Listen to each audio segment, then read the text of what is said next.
please give Tom a very warm BerryQuest welcome. Thanks, Tom.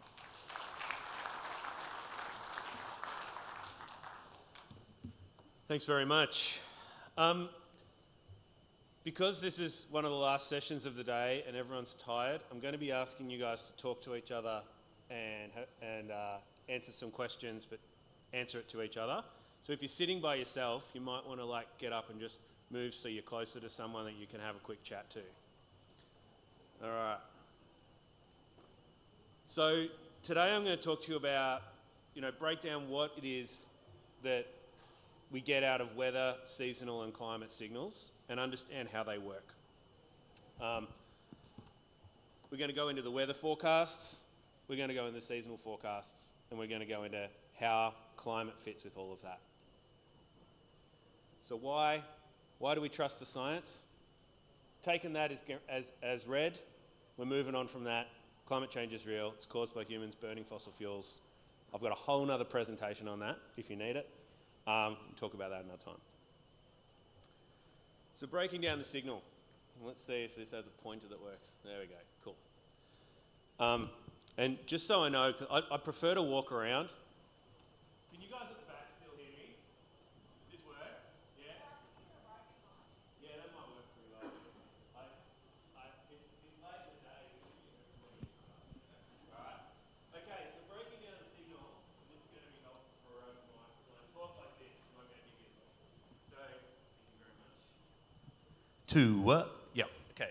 So, when we break down this signal here, the way I like to think about weather and climate is there's lots of sort of repeating patterns. And in a daily pattern, you've got the sun comes up, the sun goes down. It creates this temperature wave that we see across the whole globe. At a monthly pattern, we've got stuff that the moon's doing all the time, and there's lots of other sort of patterns that happen around that as well, and that influences what happens to weather and in the stuff that the experience that we have, and also what happens at a climatic scale as well. At an annual scale, we've got going around the sun, winter to summer, and we've got these different zones, patterns, but there's also lots of them, and they're in different phases. That are kicking in. And so we're starting to get multiple different patterns here. And then we have those kind of different patterns at different scales. Now this black line that we've got at the bottom, I'm going to show you a whole bunch of these, and you'll see how this changes across the bottom here. But basically this is summing up all of these different sine curves and just showing what it looks like when you add them all together. I've made all this up. This is not observational data. This is just sine waves. That's all they are. And you'll notice what happens as we step forward. Now if we look at which forecasting systems and what sort of we're trying to actually forecast, the weather forecast is trying to really capture the daily and monthly stuff, but it also has a lot of annual components that are important to the forecast. Is it in summer? Yes. Well, that's important for how the forecast will work. For seasonal forecasts, they're really trying to capture these multi-year modes and these decadal modes, as well as some of these annual components. And so they're really hard because of the time frame, and it's also really hard because you really want to know that information at a particular time. And climate projections are really trying to capture these multi-decadal changes and also incorporating changes that depend on what society decides to do long term. So that's where we end up with scenarios. But you can see how they're kind of operating in different modes and how climate projections are actually sort of fairly disconnected from the weather forecast, but I'll get to that. All right. So here we've got what happens at an annual scale. Now if we step that forward and we now have a decadal scale, we've got about 10 years of data there, we can start to see something that looks pretty similar to an observational record. And remember, this is all just made up, but we're starting to produce something that looks like an observational record.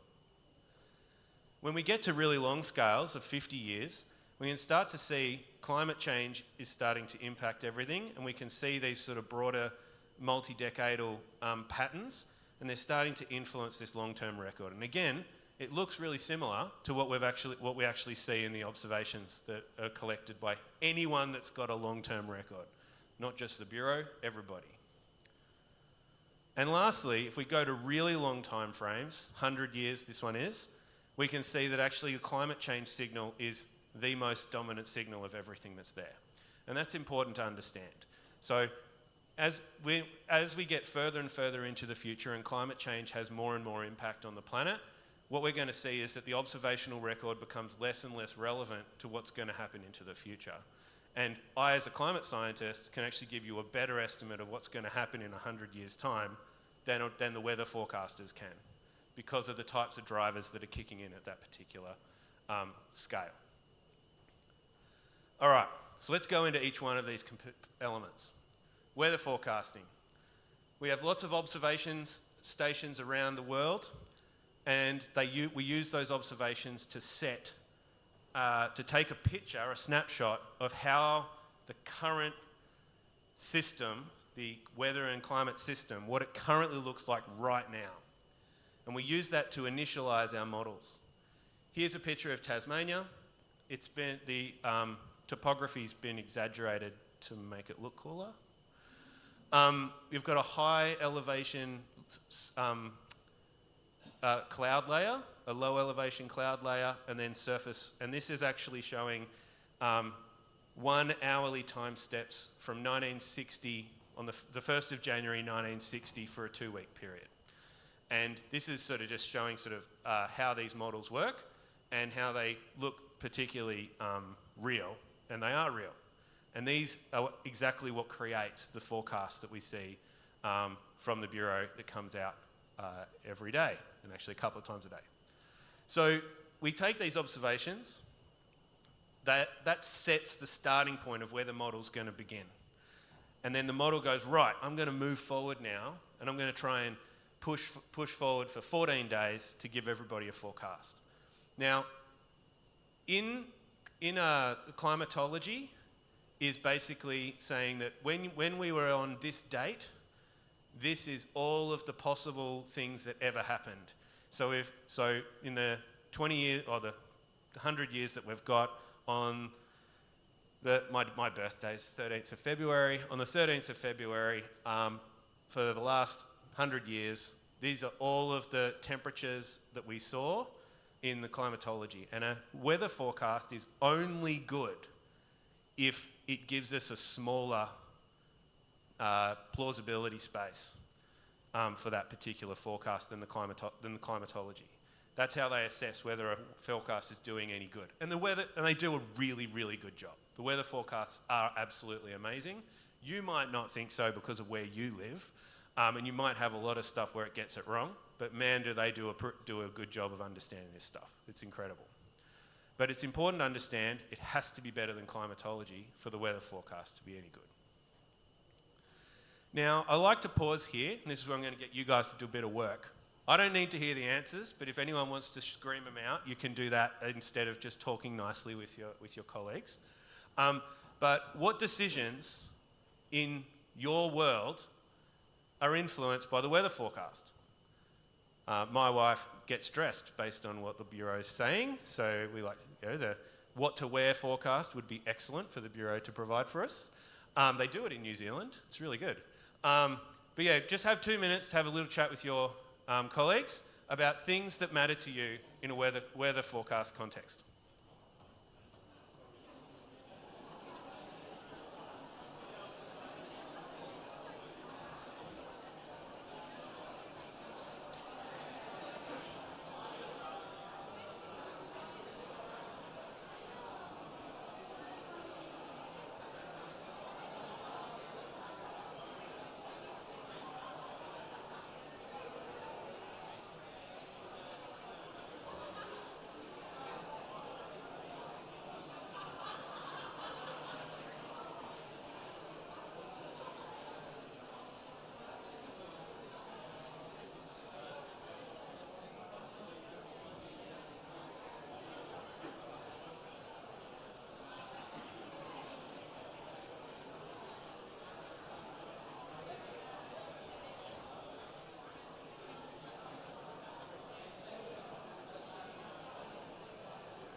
Okay, class, thank you very much. Settle down. Awesome, okay. So I want to do that just to sort of highlight, one of the best answers I ever got for this is I gave a workshop and I asked, how does weather impact your life? And one of the farmers went, it impacts everything. Everything. Every decision I make. And I want to point that out because I know that by the end of this little session, they went, oh yeah, it's not everything. There's a bunch of other stuff as well. All right. Seasonal forecasts. Seasonal forecasts would be amazing if they worked really well. And unfortunately, they don't. And it's because of a bunch of stuff I'm going to talk to. But one of the things that they're really trying to capture is how these really big, large-scale features, so the El Nino Southern Oscillation, the Indian Ocean Dipole, the Southern Annular Mode, the Subtropical Ridge, the East Coast Lows, the Madden-Julian Oscillation. These are really big, large-scale climate features that impact Australia. Now, Australia, unfortunately, is in a place where we have lots of these features. And each one of these features can more or less be thought about as being at a high phase, a neutral phase, or a low phase. And they interact with each other. So if we've got 5 of these and each of these has 3 phases, then we've ended up with 15 different modes of variability that we could easily end up with. And in order for us to actually have a long enough record to have seen any of these 10 times, we need to have about 1,000 years worth of data. So we don't have enough information to actually see all of the different variability of the seasonal drivers that could drive what's going on at this particular moment under these particular conditions. And that's if we believe that there's a high, neutral and low, and not like 12 different modes of variability of just El Nino by itself, for example. So that's why seasonal forecasting is hard. We don't have enough information to actually look back at the historical stuff and extract it out to then project it into the future with any confidence. Now, the reason I brought up the climate dogs, if you guys haven't seen it, jump on your phone, a lot of you are on it already, and look up climate dogs. They've got some fantastic videos that explain each of the important climate drivers at a seasonal context across Australia. It was developed by the Victorian government and others. But it's just a fantastic way of describing it. I like them. I'm really jealous. I wish I'd done that as a communication exercise. But definitely have a look. All right. Modes of variability is annual and interannual. That's really what they're trying to capture here. They're trying to say, is it going to be a hot season? Is it going to be a wet season? Is it going to be a super dry season? This is the type of stuff we're trying to get out of this. And they're trying to use these types of descriptors for each of these things like El Nino, the Indian Ocean Dipole, to tell us what's going on. And as you can see, if all of these are pointing in a different direction, it's up to you to figure out, well, what does that mean for my industry this year? And it's really complicated, and it's really hard to do.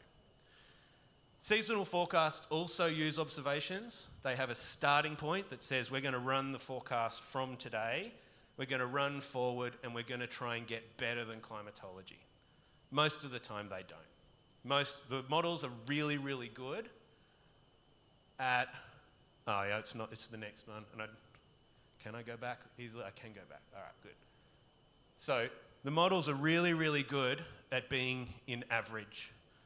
And so the observations might go like this. Then we run lots and lots and lots of model runs. They love being in the average zone, and it's very unusual for them to actually forecast correctly to go into another zone. Very unusual. And it's usually with very short lead times. But you'll see here it kind of wiggles around a lot, and then it goes back to average. They just love being in the average zone.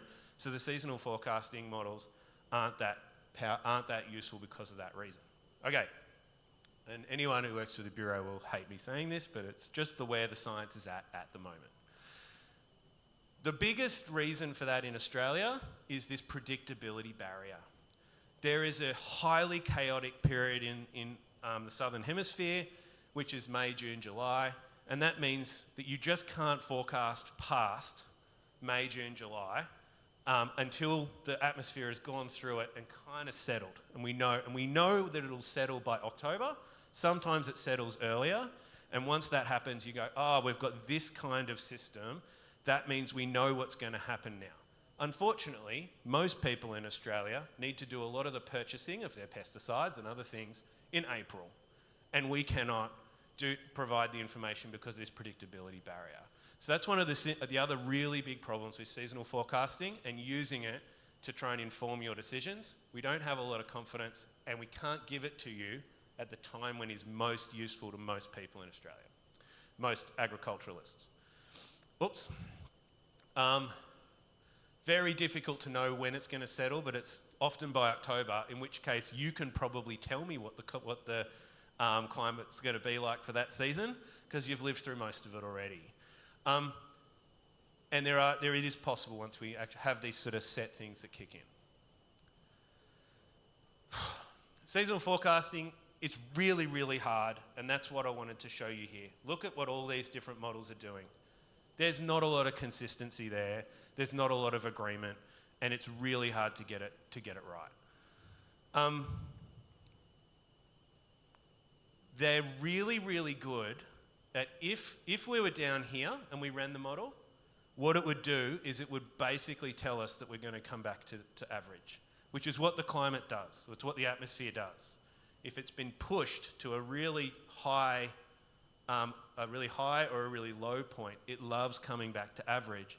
And so when we're in these situations, we can trust that projection or that prediction quite a lot, and it can actually be really good. It can give us like 9 months of certainty of where we're going to go. Prior to the 2019 bushfires, we knew it was going to be a terrible bushfire year for lots of reasons, but one of them was because we'd been pushed to one of these sort of points, and we just had this really long forecast out, and everybody prepared for it as best they could. We do have some really good tools in seasonal forecasting, but they're very new. This has actually been developed by the University of Tasmania's IMAS team. They have done seasonal forecasting in the in the ocean. The ocean is much more predictable. It moves a lot slower than the atmosphere. There's a lot more momentum, and it can forecast with confidence out quite a long way. So that's important for places like Tasmania and other places on the coast, because we know that there's relationships between the temperature along the coastline and the temperature on the mainland, or in Tasmania for those that are visiting from the North Island. We can have really strong relationships between this system. So knowing that we're going to have a marine heat wave can actually be quite useful at knowing you're going to have elevated temperature conditions depending on where you're located particularly along the east coast. All right, seasonal forecasting decisions. Where do you actually use the forecast now, or where would you wish to use the forecast if you were actually making decisions? There you go, 2 minutes, go.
Okay, everyone, let's stay on topic.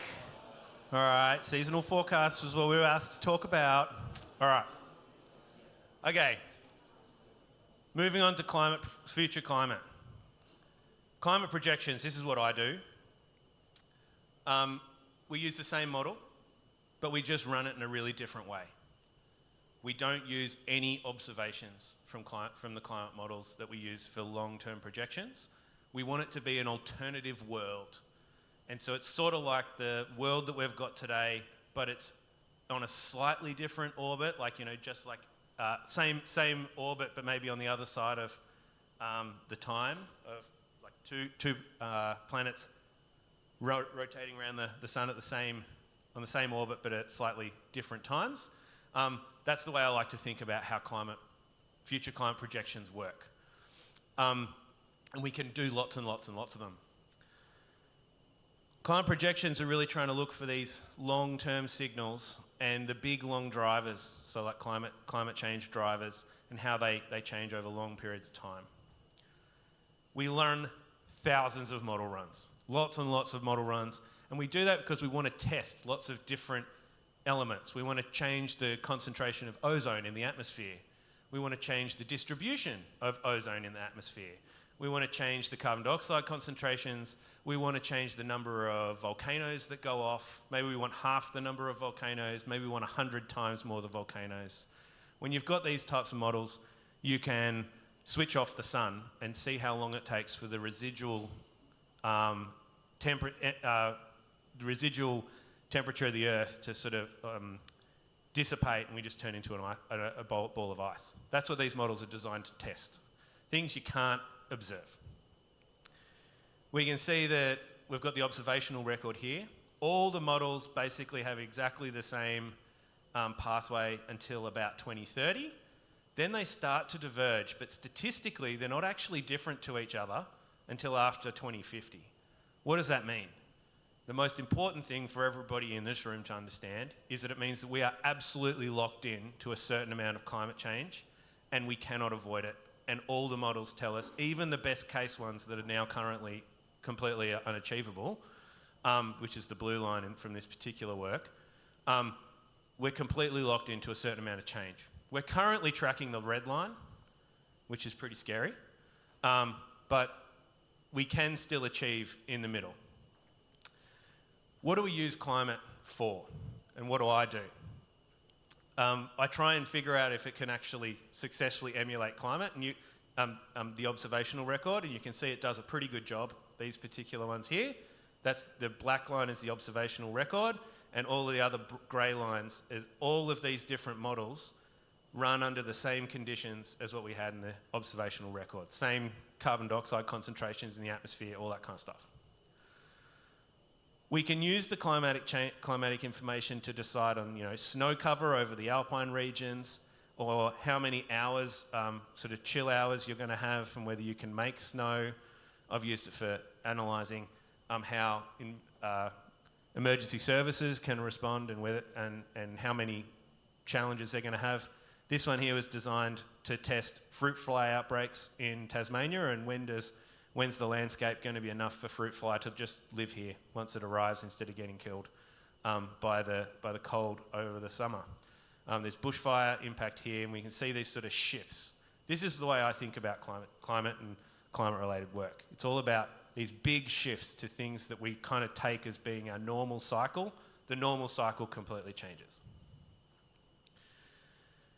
I put this up here mostly to just point out that this is evapotranspiration equation, and this is one of the easy ones that sits inside the climate models.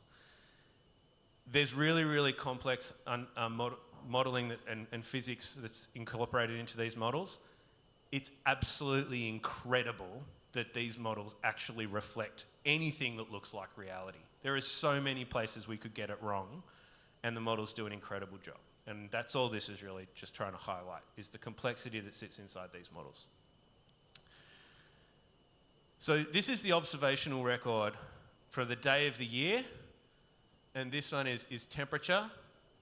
And for this location, on this day of the year, the observational record had lots of different temperatures that actually happened. And from a climatology point of view, I want to just take the averages. And this is the bottom average, and this is the top of those averages. And you can see that the yellow lines are higher than the blue lines because the climate is warming. And so this is the way I think about the world. I kind of think about these lines, but I also think about, well, what does that actually mean for the fact that there's all these extremes that are related to these average lines. So how do we live? How are we going to be impacted by climate? How is it going to be experienced? So coming again with this idea of stacking these different types of variability on top of each other, we've got the long-term climate variability here. Take this as those lines that I was showing you earlier, but we haven't added the climate change impact yet. Then we've got the extreme events. This is the random variability. This is the really, really hot year. This is the massive storm that comes through. This is the flood. These types of events. Here we're doing extreme temperature. Then we've got the climate change impact. So these are what the research likes to talk about as being the pulse. These are the pulse events, the things that, high impact events that happen. This is the press. This is the very, very slow change of average conditions. It's your whole season's coming forward a couple of days a year. That's that kind of press. When we bring those two things together, and we get this black line, we get the pulses sitting on top of the sort of typical conditions, and it's gradually increasing. And you can see here, the system doesn't have any survivable extremes or extinction extremes that it's experiencing because the whole system is set up to survive those types of conditions. But as everything warms up, we start getting pushed where the pulses are now starting to hit survivability extremes for individuals. And we finally start pushing the extinction level events. And this is a population. Now that could be a population of plants living in a landscape. Could be a population of animals living in a landscape. It could be a population of businesses, such as, the dairy industry. It doesn't really matter what this is. It's about the fact that we have historically tailored our entire growing systems to be in a particular working zone. And as climate changes, we're going to experience more and more of these pulses, but they're sitting on top of this this underlying press. And it will result in catastrophic events that will impact industry. And it'll impact everyone. And so this is a way of understanding how we're going to experience these things. Everything might look fine, or we have a catastrophic event and then everything looks fine for a while and then a bigger one happens. That's how we're going to live through climate change. So with climate, when you were setting up your business, what kind of things did you consider when you were thinking about climate? We'll give you another 2 minutes there. Let's go.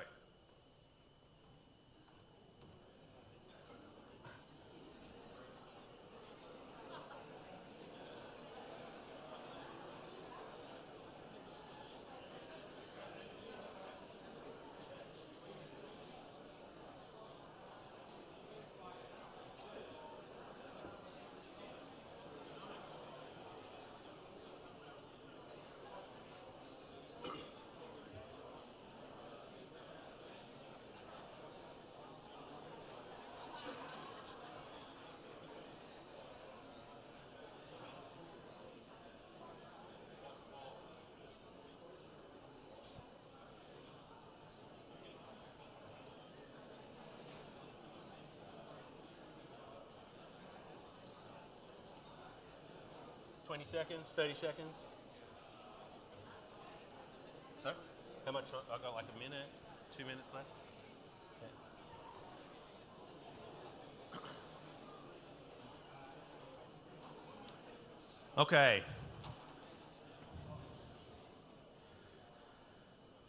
So hopefully many of you said things similar to, we chose to grow these types of berries or the like in this location because it was a cool climate. Because that's the kind of thing that agriculture does. You set up an entire industry in a location because that's a good idea in that location. You don't want to grow it somewhere else because there are other pressures. And that's some of the work that's been done by the Tasmanian government, and one of my colleagues, Dr. Matt Webb, has been doing this, He's got 32 different crop types that he's done suitability layers for that shows with the impact of climate change coming across Tasmania, we can see how the purple is actually really good. In this particular case, it's happening for wine grapes, but you can see that there's this dramatic increase in the places where you can grow these particular crops because we've got a whole bunch of cold places that are getting warmer. And so there's a lot of particular experience for marginal sheep country and others where they're actually starting to grow crops where they weren't able to before because it was too cold. So there's lots of information online about this type of work that's freely available for Tasmanians. Apologies for those who are from elsewhere. Tasmanian government's done a lot of work on this over the last 15 to 20 years. And that's the kind of work that I personally am trying to bring to the rest of the world, collaborating with people like Matt Webb on that type of stuff. Take it outside of Tassie and out to other jurisdictions. Across Australia, there's also a lot of information on how the climate will change that was published by Wine Australia. This is available on the Wine Australia website, and it might be really useful for people that are in agriculture, particularly in smaller industries, where they might not have been able to invest in this for exactly stuff that's targeted for berries. But there's lots of information about this, and I could go into a whole bunch of different presentations there on just about what's going to happen to all these different regions around the country. But you might find it quite useful to have a look at those resources as well. So, there are two key things that we need to do for climate change. One is decrease our emissions, and the other is adapt to the coming change that is definitely going to happen. So, mitigation is about decreasing emissions. Basically, we need to electrify everything. I know a lot of places are already well underway in doing this. We are absolutely going to have to do it everywhere. The other is decreasing your logistics costs. Decreasing the amount the weight that you're investing in things. And for berries, that's not really a big deal. Organisations like the wine industry and the like, they're talking about moving away from glass bottles, for example. But there's things about looking at your entire supply chain, understanding exactly what changes you can make and how the entire industry can be more robust to these types of demands to decrease emissions. That particularly in the EU, they're pushing really hard and they're making sure that people have to actually say, how much carbon did you use to grow that? So if you are exporting internationally, which many of you I imagine are, then there are lots of these pressures that are coming on and will force your hand because you'll lose market access if you don't take action in this context. In fact, in the Riverina right now, they have lost market access to selling their grapes to Europe because they do not have sustainability credentials. So it is starting to hit Australian markets. It is coming, and you need to be prepared for it. Resilience building. We are going to have hotter and drier conditions almost everywhere. Some places might also have increased flooding as well, which complicates the narrative a little bit. But basically, wherever you're doing broad-scale agriculture, increase water holding capacity. If you're in tunnels or in irrigation land, understand how is water prices going to change and how much is that a problem for your product. We're going to have to potentially change the business models of how things work and also increase biodiversity on farm. But these are the types of big-scale challenges that you need to address, and organisations like Berries Australia are the types of places where you can coordinate that activity to help it. And that's it from me. Thanks, everyone.